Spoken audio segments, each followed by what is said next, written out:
Selamun Aleyküm ve Rahmetullah ve Berekatuhu Habibi. Ya Habibi,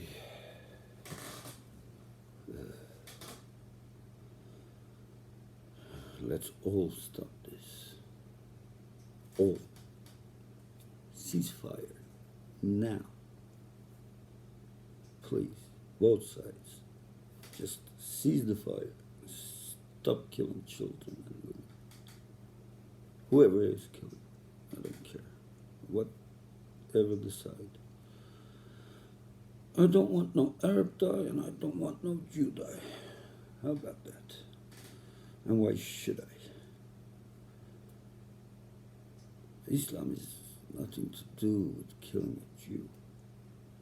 Islam said, yes, kill the lizards and snakes in the mountains. Islam has a Sharia, a law book. There's law inside Quran. And it tells us not to touch anyone without a weapon in their hands. So how do you justify killing an innocent person? Has nothing to do with any of the wars. And try to kill them on both sides. Huh? Dare you attack civilians with bombs like that? Make everyone angry. Why? Stop, please. We're getting tired of this. People are getting picked up from their homes at the minute. It doesn't matter, Muslim, Irish, English, white, black, American, English. Everyone's going to jail these days only for supporting Palestine, only for a scarf like this. Only Celtic fans, because they like to despise the English, I think. Celtic is an Irish club, was started by an Irishman, and even though it's in Scotland, it's an Irish club with Irish fans. All the Irish that moved from Ireland to Scotland when they run from the famine and from the English coming that time. So they built a football team to, play against the foreign team, especially the English. So just to despise the English, their fans just opened up, the Palestinian flag and shit. Now all their combination tickets, or all those people are spotted from the video, and all their combination tickets are being cancelled. How about that? It's about 150 or 200 people. But this weekend, next game, all of the stadium will have a Palestinian flag. And how about that? And they're not even Muslims. Listen, nobody wins in wars. Everyone loses. It's a lose-lose situation. You can bet on it. Nobody will win. Arabs won't win. Jews won't win. Everyone will lose in the end. They already lost a lot, both sides. 1,000 or 1,500 Jews for Israel, it means a lot. That's a big figure for them. Even for one, they fought for, 60 days or 90 days in Lebanon against Hezbollah because they kidnapped one Israeli soldier and they fought a big war. You can understand that because they don't have too many people like us. We make babies like rabbits. They don't do that. They like education and shit like that more than anything. So these Israelis don't reproduce like us, and because they take their hereditary from their moms, and it's not like us because we keep making kids. It's if you compare numerically according to calculus 101, I think comparatively you probably would have to count I think 10,000 Muslims for each Jew. That's how little their population is.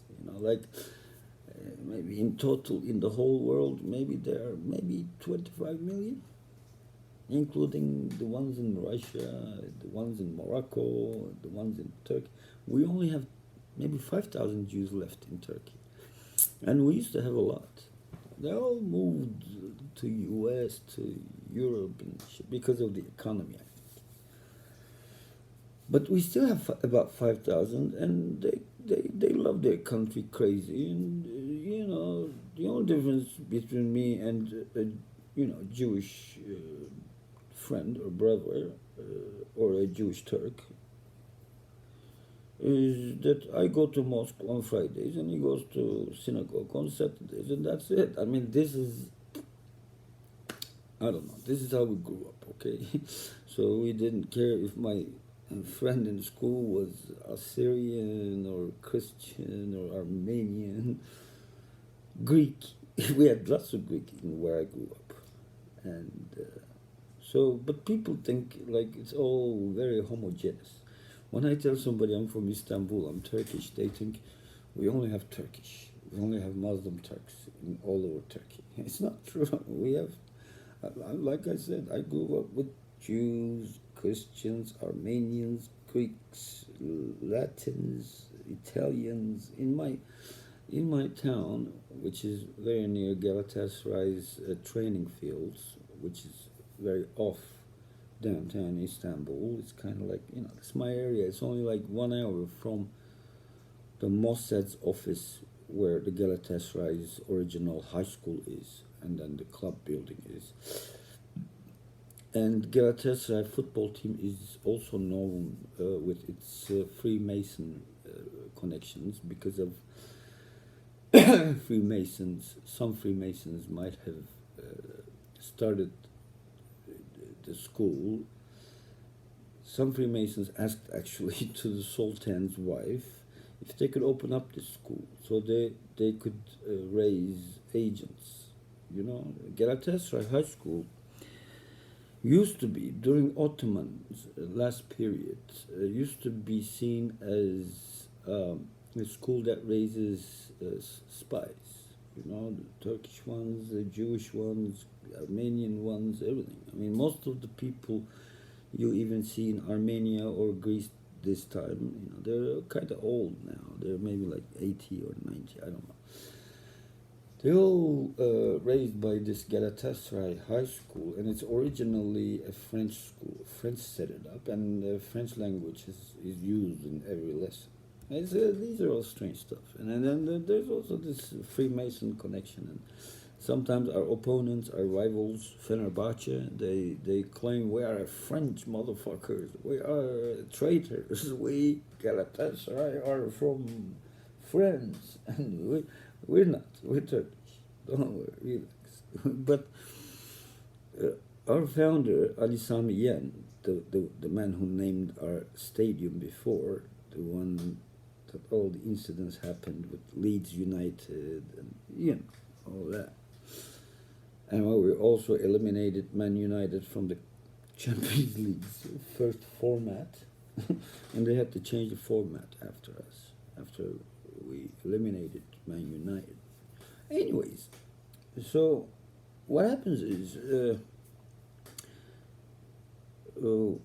in Turkey, in Istanbul, in the hoods of Istanbul, let's say, where the Galatasaray and Fenerbahce and Beşiktaş have been set up or built, they used to fight each other by football. That was the way of fighting ideas. They didn't want to take up arms, and they just went on the field. And we even have this cup called Harrington Cup.